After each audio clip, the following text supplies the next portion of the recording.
Hello and welcome to the Beating Bones process video. I challenged myself to draw an image exclusively during 2 live streams.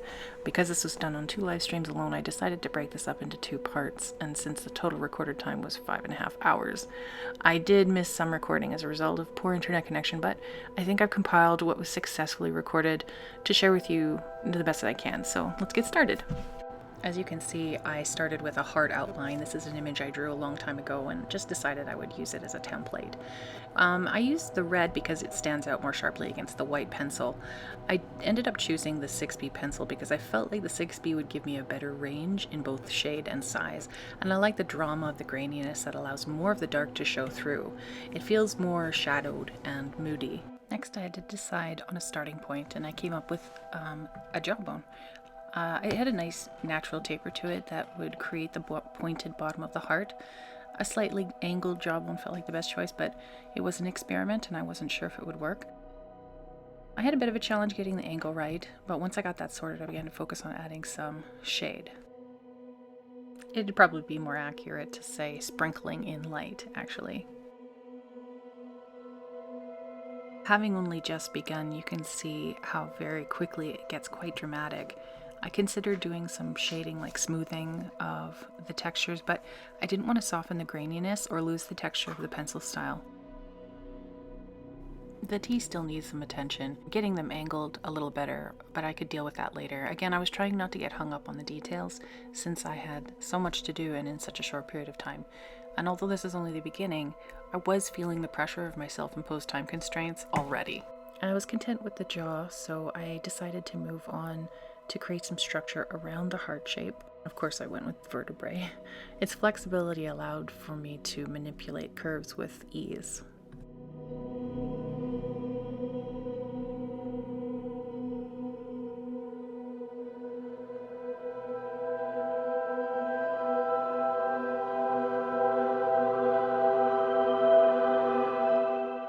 Still trying to keep that drama with the high contrast lighting.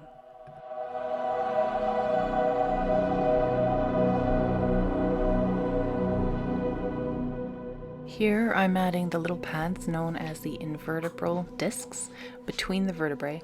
I feel like this small touch gives a much more organic feel.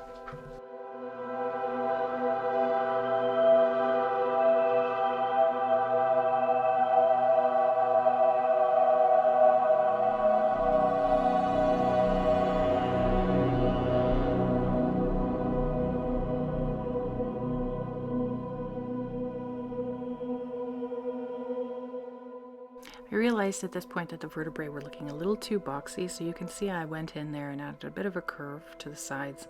And I think that made them more interesting to look at and more organic.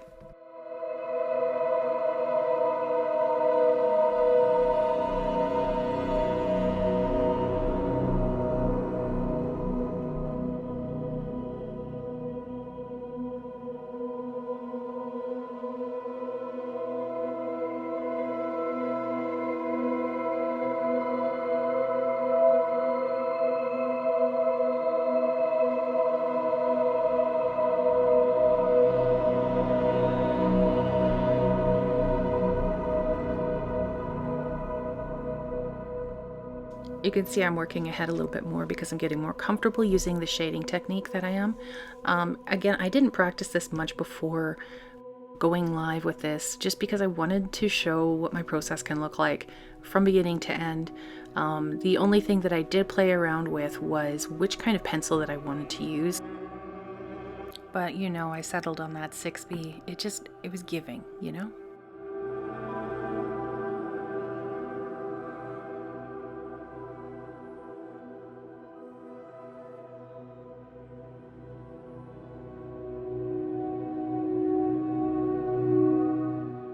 I'm double checking, you know, to make sure I wasn't off-roading from my heart template too much.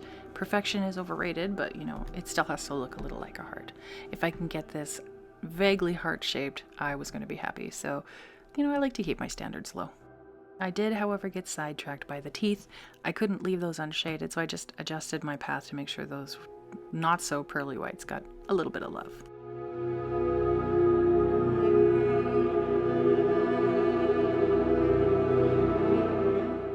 picking away at things. Those details always suck me in.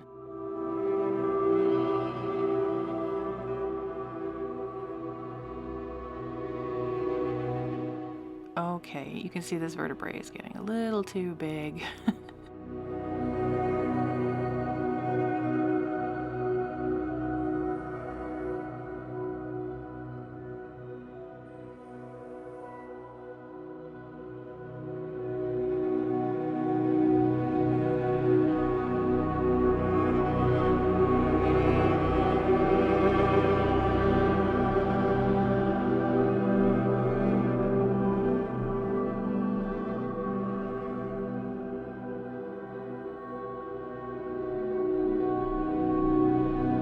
Yeah, definitely too big.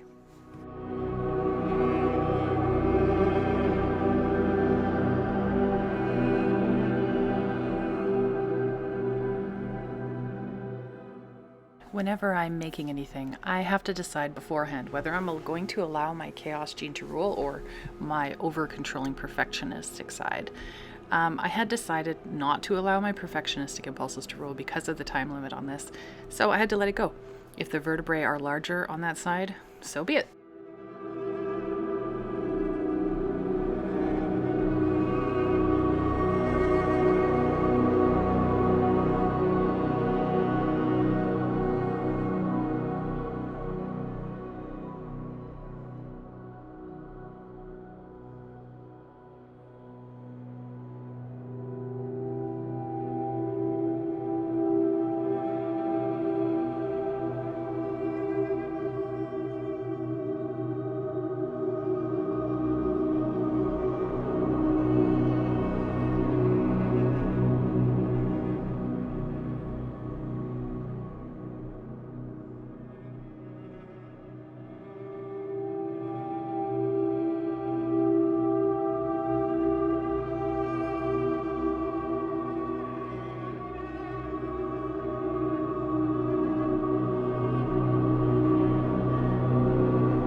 And here's my perfectionistic side coming out.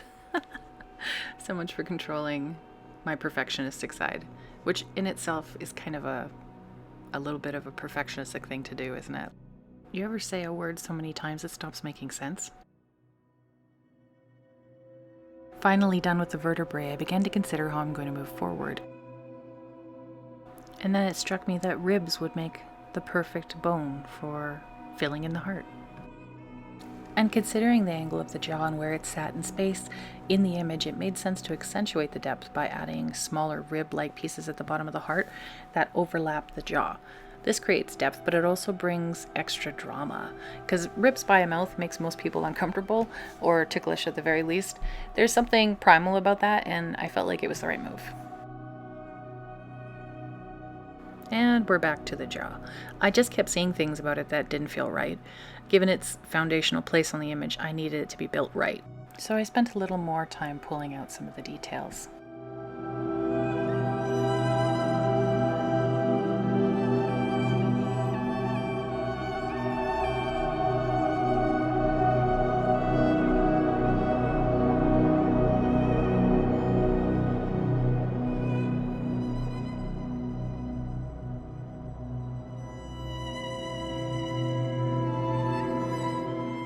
And now I'm going to speed things up a bit because it's time for more ribs.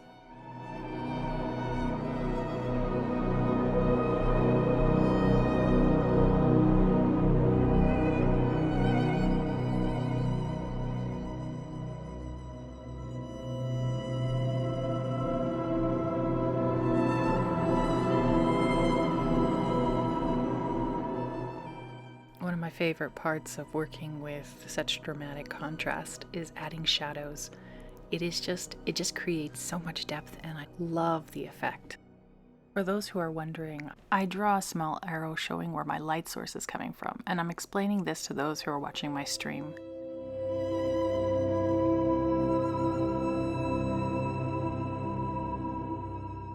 Watch those layers. More than once I managed to forget what layer I was on. It's a tricky thing and easy to lose track of. At least I find it to be so, especially if I'm really in the zone. If you're wondering why I'm working on different layers, it's because by adding onto an image piece by piece on separate layers, I can decide if I want to adjust angles, resize, or manipulate in any way. Or just get rid of it altogether, which is a lot easier to do from different layers than selecting a specific piece while working from the main layer. I can explain this in more depth another day if you would like to know more about what I mean. Just mention it in the comments and I'll be happy to address it.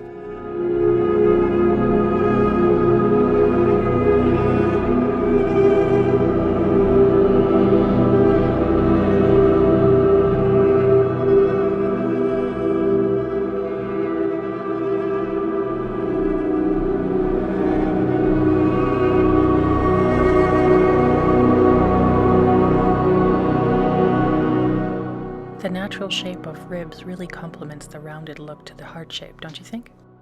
At this point, I'd been drawing for just over an hour and my booty was tired, so I decided to switch gears and plan ahead. I started to look at what bones would work to build up the top half of my heart. Since I was happy with the basic rib structure I planned out, it felt important to continue building up. Having a rough idea of where I wanted to go with it felt like a good way to end the first half of this project. I just needed the bare bones so I could flesh it out later.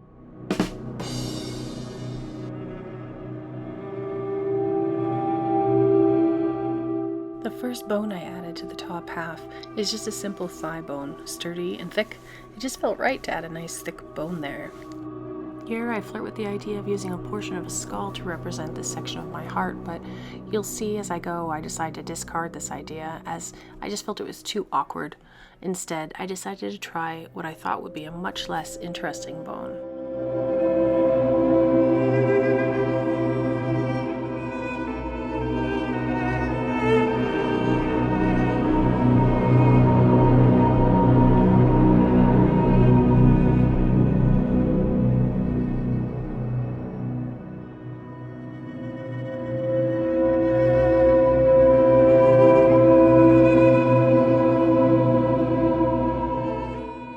What really surprised me about this bit was how strange the shoulder blades are actually shaped.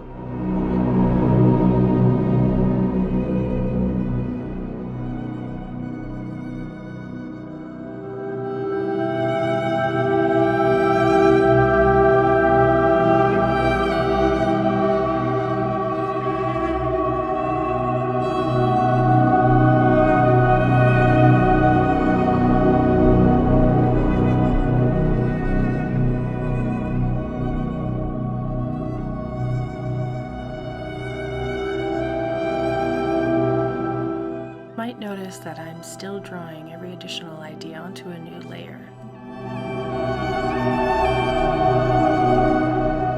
You never know, I might return to a piece and completely let go of everything I planned and go in a totally new direction.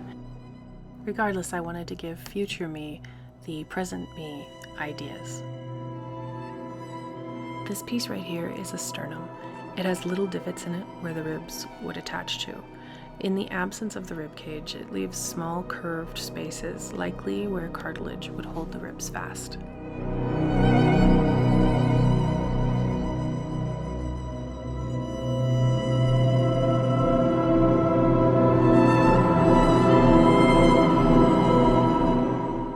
Adding a knee joint in here felt like a fun addition. Keeping the thigh bone broken added an additional touch of drama that I love.